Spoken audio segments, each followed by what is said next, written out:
Estamos de volta com o nosso programa Eclésia dessa noite, falando sobre um assunto importante e interessante, né? A gente está conversando sobre demonologia, a ação demoníaca e os distúrbios mentais, pois o irmão Alexandre Mazzali, que está aqui ao meu lado, da Diocese de Jundiaí, escreveu um livro chamado Demonologia e Psiquiatria. Aliás, a gente vai sortear um desse exemplar para todo mundo que está ligando aqui para a gente, deixando o seu nome. O livro está aí na tela. Além disso, tem um segundo livro que sortearemos também no final do programa, Lançai o Grito de Guerra. Esses dois exemplares serão sorteados, essas duas obras do irmão Alexandre Mazzali. Estão aí na tela, então, para que nós sortearemos. A gente pode sortear no final do programa para todo mundo que ligar para a gente. Faça a sua pergunta, seu comentário. Como fez alguns amigos que já estão ligando para a gente, o Benedito Lourenço de Camanducaia, Minas Gerais, Maria Sônia Pereira de Teresina, Piauí, Doralice Augusta de Passos, Minas Gerais, Maria do Carmo Trindade de Piracicaba, São Paulo, e o José Alves de Almeida de Águas Vermelhas, Minas Gerais, Alexandre Ranzan Neto de Passo Fundo, Rio Grande do Sul, as pessoas que já estão ligando para a gente, já estão participando do sorteio, tanto do livro, que é assunto aqui do programa de hoje, como eu disse, como esse segundo exemplar, esse segundo livro que o irmão Alexandre trouxe aqui para a gente, Lançai o Grito de Guerra. Irmão, vamos continuar nossa conversa então. Eu imagino que o senhor gastou muito tempo para chegar nas conclusões que o senhor colocou no livro, né? Foi praticamente boa parte do seu curso de teologia? Na verdade, é anterior. Já bem anterior ao curso. Você já gostava desse assunto? Já gostava. Comecei a estudar, na verdade, isso com 18 anos, mas o TCC em si, a obra em si, mais ou menos 1 ano e meio de estudo. Para quem gosta desse assunto, além, é claro, do livro do senhor que nós indicamos, porque é uma boa obra em língua portuguesa sobre isso, que outros autores a pessoa podia recorrer para aprender um pouco mais sobre esse assunto que é disponível em língua portuguesa? Olha, nós temos o padre José Fortea, que escreveu a Suma Demoníaca. Nós temos o padre Gabriele Amorte, que tem uma lista aí vasta de livros que ou eles estão no português do Brasil ou de Portugal, que nós conseguimos também, não é? Nós temos também o padre Conrado Balducci, nós temos o padre Francesco Bamonte, que é o atual presidente da Associação Internacional dos Exorcistas de Roma. Aliás, essa associação foi criada pelo padre Gabriel Amorte, né? Exato. O padre Gabriel Amorte é uma referência no assunto, pois ele, durante muitos anos, sacerdote paulino, né, que exerceu esse ministério, inclusive, no Vaticano, e ele fundou essa Associação Internacional dos Exorcistas. Em 2014 ela foi aprovada, se não me engano. Isso. E o presidente é o Francesco Bamonte. Francesco Bamonte, ele é o atual presidente. Atual presidente. Então, esses nomes que o senhor recomendou, a gente acha por aí em língua portuguesa, essas pessoas? Acha, ou no português brasileiro ou no português de Portugal. O padre Gabriel Amorte, acho que nos últimos anos, talvez, o que mais se popularizou no Brasil. Aliás, o padre Gabriel Amorte chegou a ser coroinha do Padre Pio, né? Uma figura extraordinária, muito legal ler as obras dele. Enfim, mas essa comunidade, essa associação de exorcistas, continua, graças a Deus, presente na igreja e promovendo cursos, etc. Né? Exato, promove informações relacionadas a esse assunto para o clero do mundo inteiro. Então vamos fazer o seguinte, para a gente já entender essa história toda, o que é exatamente exorcismo e quem pode fazer. Eu queria destacar um texto que nós preparamos aqui, que na verdade é um parágrafo do Catecismo da Igreja Católica. Eu pedi para o nosso diretor colocar aí na tela para a gente, por favor. Vamos ler esse parágrafo com atenção. Eu vou ler aqui enquanto você vai vendo aí na tela. Então é o 1673, o parágrafo do Catecismo, que diz assim: quando a Igreja pede publicamente e com autoridade em nome de Jesus Cristo que uma pessoa ou objeto seja protegido contra a ação do maligno e subtraído a seu domínio, fala-se de exorcismo. Jesus praticou, e é dele que a igreja obtém o poder e encargo de exorcizar. Sobre uma forma simples, faça o exorcismo na celebração do batismo, por exemplo. Não podemos esquecer, hein? Toda celebração do batismo tem esse momento do exorcismo. O exorcismo solene, por exemplo, chamado como grande exorcismo, aí é outra coisa, né? Só pode ser feito por um presbítero, por um padre, e ainda com licença do bispo. Então, somente os padres, na qual tiveram uma autorização direta do seu bispo, que podem exercer o ministério de exorcista, chamado grande exorcismo ou exorcismo solene. Deve proceder-se a ele com prudência, observando estritamente as regras estabelecidas para a igreja. Porque existe um documento, aliás, mais que um documento na igreja, que ensina qual tipo de regra seguir, por exemplo, para a oração do exorcismo. O exorcismo tem por fim, continuando, expulsar os demônios ou libertar do poder diabólico. Isso em virtude da autoridade espiritual que Jesus confiou à sua igreja. Já entrando na questão do livro e do programa de hoje. Muito diferente é o caso das doenças, sobretudo as doenças psíquicas. cujo tratamento depende da ciência médica. Por isso, antes de se proceder ao exorcismo, é importante ter a certeza de que se trata de uma presença diabólica mesmo, e não de uma doença, diz o Catecismo da Igreja Católica, parágrafo 1673. Quer dizer, não é qualquer pessoa que pode fazer o exorcismo, existe todo um preparo e uma condição específica para isso. Exato. O próprio ritual do exorcismo e o Código de Direito Canônico já prevê isso, né? Existem as qualificações necessárias para um sacerdote poder ser nomeado como exorcista. Ele pode ser nomeado um exorcista por um tempo ou para um caso específico. No bloco anterior, o senhor explicou as ações extraordinárias do demônio, né? Aquilo que vai além da tentação, pois a tentação faz parte da ação ordinária. Todo mundo sofre a tentação. E a gente só vai parar de sofrer quando chegar a nossa hora, né? Agora, essas ações extraordinárias, em que ocasião? Como perceber que aquela pessoa deve ser indicada por um exorcista, por exemplo? Na verdade, né, as atividades extraordinárias, o correto, seria no mínimo que um sacerdote, independente de ser exorcista ou não, pudesse acompanhar o fiel que está sofrendo esse tipo de influência maligna. Certo. Porque ele vai precisar contribuir no processo de discernimento para poder encaminhar o caso, ou para um sacerdote exorcista, caso a diocese tenha um sacerdote exorcista, ou para o bispo, porque todo bispo é exorcista. O Ministério do Exorcismo está ligado direto, então, à ação do bispo e ele vai direcionar o padre que ele achar correto para cada ocasião. Exatamente. Ele pode nomear o próprio pároco para aquele caso, ou caso haja um sacerdote exorcista oficial, encaminhar para esse sacerdote. Entendi. E o centro da nossa conversa aqui, do nosso tema de hoje, que é o livro que o senhor escreveu. Aliás, deixa eu mostrar aqui a capa do livro mesmo aqui para a câmera aqui mais de pertinho. Esse livro aqui, Demonologia e Psiquiatria, que é a obra do irmão Alexandre Mazzali, que a gente está comentando desde o início do programa, que foi, então, o trabalho de conclusão da Faculdade de Teologia que o irmão Alexandre fez lá na Faculdade de São Bento de São Paulo, né? Como é que chama? Qual é o subtítulo do livro? Demonologia e Psiquiatria do Real ao Imaginário. Do Real ao Imaginário, interessante. Aproveitando aqui o gancho do subtítulo, como que a gente pode começar a entender, né, ou começar a tentar entender, alguém que está assistindo o programa aqui agora, pode pensar, puxa vida, mas tem um caso X do fulano que eu conheço, ou na minha família. Como é que a gente pode começar a entender quando alguém sofre de um mal físico, mental, um distúrbio mental, ou quando talvez ali possa ser uma ação extraordinária do demônio? Que caminho a gente deve percorrer? Olha, o demônio sempre é a última hipótese. Nós devemos eliminar hipóteses. Então nós vamos percorrer um caminho, né, que seja, digamos assim, mais da ciência, para poder eliminar todas as hipóteses, para que, por fim, não obtendo sucesso na ciência para sanar a situação, aí sim, recorrer ao sacerdote. Porém, nesse período de eliminar hipóteses, é importante que, diante da desconfiança, a pessoa seja acompanhada por um diretor espiritual. Então, por exemplo, o primeiro passo, se alguém tiver um caso na família ou alguém que esteja sofrendo com isso, o primeiro passo é procurar primeiro o sacerdote? Primeiro o sacerdote, para que diante do acompanhamento médico, o sacerdote já possa ir acompanhando a pessoa.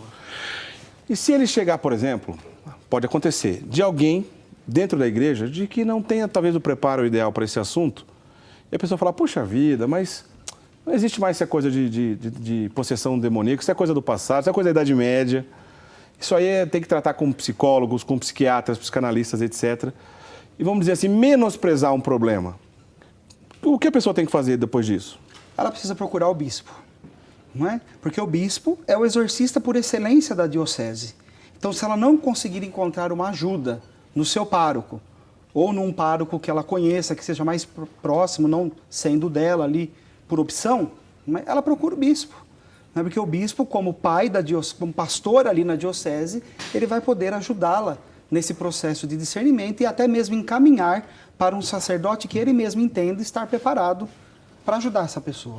Tá claro, gente, o exorcismo solene é uma oração que a igreja faz, que o sacerdote, autorizado pelo bispo, vai fazer diante daquela parte do ministério sacerdotal onde ele age na pessoa do próprio Cristo, em persona Christi ele age.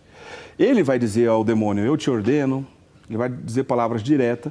Se houver, inclusive, a manifestação mais rara no caso de possessão, como o irmão já comentou. Os leigos e outros sacerdotes que não têm autorização específica para fazer isso, se de repente se depara diante de um caso que está desconfiado que pode ser ação demoníaca, o que deve fazer? Rezar por libertação. Não é? O padre ou o leigo preparados podem rezar por libertação, que é aquilo que nós costumamos ver muito dentro da renovação carismática. Certo. Né? Onde se estende a mão e reza pela pessoa, mas não se dirigindo diretamente ao demônio, de forma imperativa.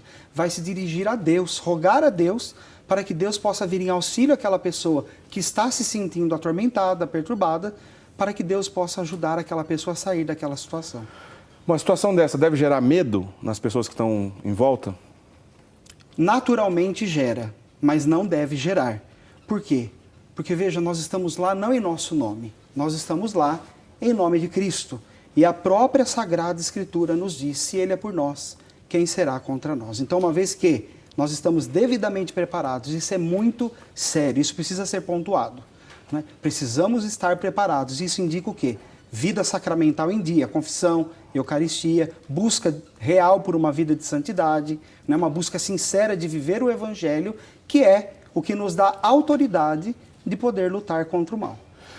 Pode acontecer, o senhor já ouviu algum caso, já ouviu falar de algum caso, de alguém que não necessariamente é um padre exorcista, porque nós já entendemos que o exorcismo é um caso um pouco mais raro, mas ele existe e requer uma condição especial onde a igreja vai indicar um sacerdote para atender aquele caso. E a oração de exorcismo, chamada exorcismo solene, não é uma brincadeira, uma coisa séria que deve ocorrer em algumas ocasiões.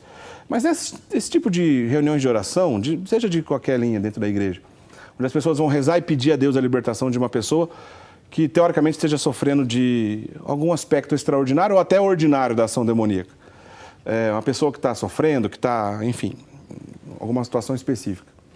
Não pode correr o risco do ministro, do fiel leigo ou até mesmo consagrado e até ministro ordenado, de falar, puxa vida, chegou a minha hora de brilhar, né? Eu tenho aqui um caso para atender e eu vou pedir a Deus, vou me confessar e vou lá expulsar o demônio, porque afinal de contas eu sou um grande cristão. Esse risco ocorre? É um orgulho que pode atrapalhar nesse tipo de ministério? Com certeza. Né?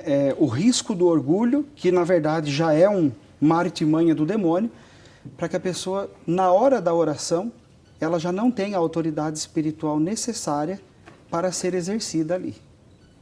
E os santos da igreja, muitos santos sofreram ataques diretos do demônio, né?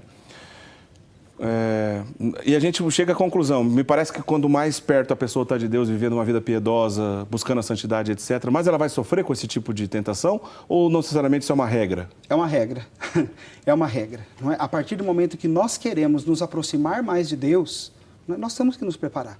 Livro do Eclesiástico, capítulo 2. Se quiseres servir ao Senhor, prepara a tua alma para a provação. Né? Então, veja, à medida que nós nos aproximamos de Deus, é lógico que o demônio não vai ficar assistindo isso acontecer. Ele vai querer atravessar como divisor, como adversário, que o próprio nome significa, não é? Ele vai querer o quê? Impedir essa aproximação de acontecer. Quanto mais uma alma está unida a Deus, mais o demônio perde. Então, ele vai tentar de diversas maneiras afastar essa pessoa. Tivemos santos dentro da igreja que foram possuídos pelo demônio. Por exemplo? Santa Maria Madalena de Pazzi, ela foi possuída pelo demônio. Nós temos outros santos que sofreram ataques fortíssimos do demônio, como São Cura d'Ars, como São Padre Pio, Santa Teresa d'Ávila, São Cupertino, né, e São Bento, né, e tantos outros santos que sofreram ataques, agressões. Né? Santa Gema Galgani. Ela também foi possuída. Santa Gema Galgani chegou a ser possuída, Santa Gema não foi? Galgani, possuída, não sei dizer agora, né, mas ela sofreu assim, agressões a ponto dos ossos se deslocarem. Puxa vida. Quer dizer, um fenômeno realmente extraordinário. É uma infestação pessoal, uma ação extraordinária do mal. Santo Antão. Santo Antão, né, ele pediu uma graça especial para Deus e Deus deu, né, de deixar o demônio aparecer para ele. E Deus deixou, e ele rolou com o demônio na areia do deserto. É engraçado que em algumas ocasiões, depois de já acostumado com essa ação, Santo Antão chega aqui a menosprezar a ação do demônio. Tá bom, demônio, você está aqui, mas eu vou dormir que eu estou com sono. Né? Chega num grau de santidade, de confiança em Deus que a gente só vê nos santos, né? A gente só vê nos santos. Bom, enfim, Mas voltando aqui ao assunto da questão da saúde mental, que é o livro que o senhor estudou. No livro, o senhor explica alguns casos e dá exemplo, por exemplo, de tipo de doenças e distúrbios mentais que podem ser confundidos com possessão? Com certeza, né? Os transtornos e a própria esquizofrenia e os transtornos que derivam da esquizofrenia, que são chamados de esquizotípicos, não é?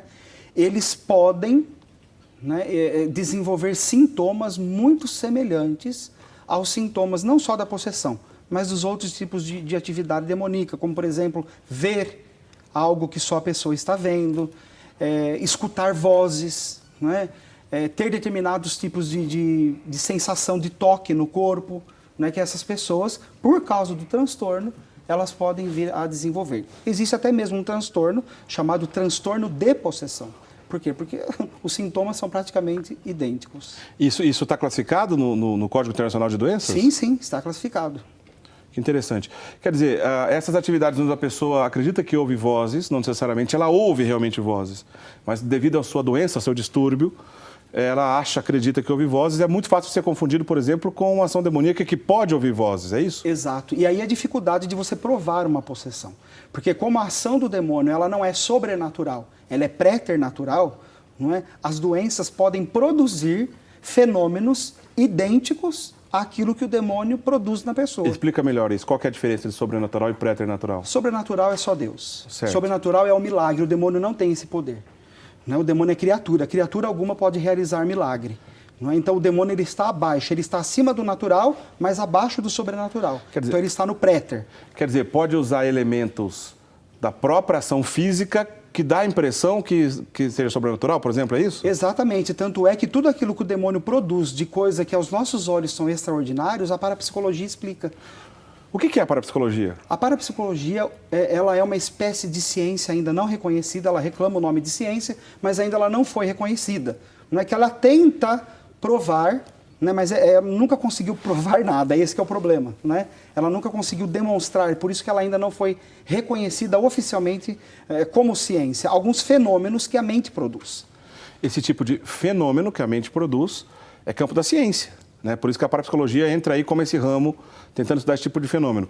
Mas ele pode ser um fenômeno, eu ia usar sobrenatural, mas agora já explicou que não é sobrenatural. Mas ele pode ser algum tipo de fenômeno que, ao olhar humano, vai além da natureza, certo? Exatamente. E a pessoa indicada para entender e discernir tudo isso é um sacerdote?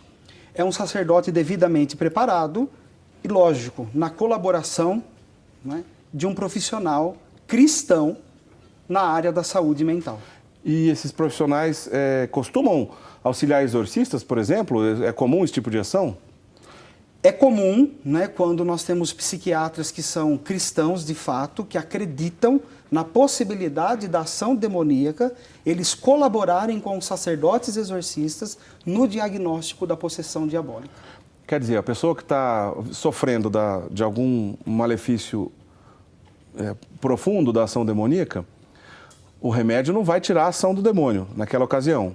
O remédio não vai fazer efeito contra o demônio. Com certeza. Mas me parece que as duas áreas, a área científica e a área religiosa, devem caminhar junto para auxiliar essa pessoa, não é isso? Seria o ideal? O ideal seria isso. A dificuldade hoje é nós encontrarmos profissionais na área da saúde mental que creem nessa possibilidade. Então, com essa dificuldade, talvez possa acontecer o extremo dos dois lados. Vou dar um exemplo, o senhor me disse que nos seus estudos o senhor se deparou com isso.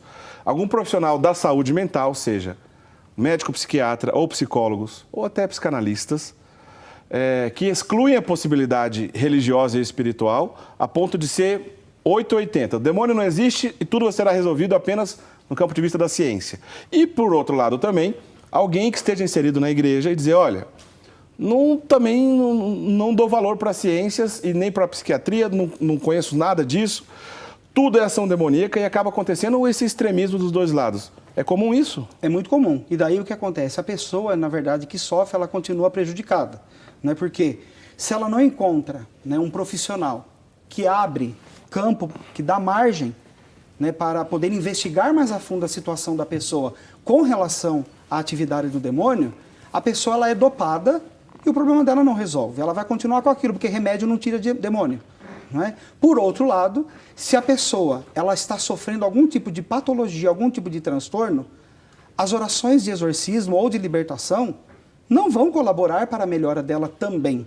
Não é? Entendi. Então ela precisa caminhar em conjunto, numa linha de colaboração, de cooperação no processo de discernimento, para que de fato a cura possa ser completa. Estou conversando com o irmão Alexandre Mazzali, da Diocese de Jundiaí, que escreveu esse livro, Demonologia e Psiquiatria, né? Um assunto interessante, um assunto que a gente não encontra tantas obras em língua portuguesa, e esse livro vem preencher um pouco essa lacuna para conversar sobre esse importante assunto. Além desse livro que ele escreveu, que está em minhas mãos, sortearemos já já, também esse outro livrinho um pouquinho menor, que também trata de assunto relacionado à libertação, oração de libertação. Como é que chama esse livro mesmo? Lançai o Grito de Guerra, é isso? Lançai o Grito de Guerra. Tanto esse exemplo do Lançai o Grito de Guerra como do Demonologia e Psiquiatria, sortearemos já já no próximo bloco. Então você liga correndo aqui pra gente, deixa o seu nome para participar do sorteio. A gente vai para o intervalo, aproveita, liga, já já a gente volta. Não sai daí.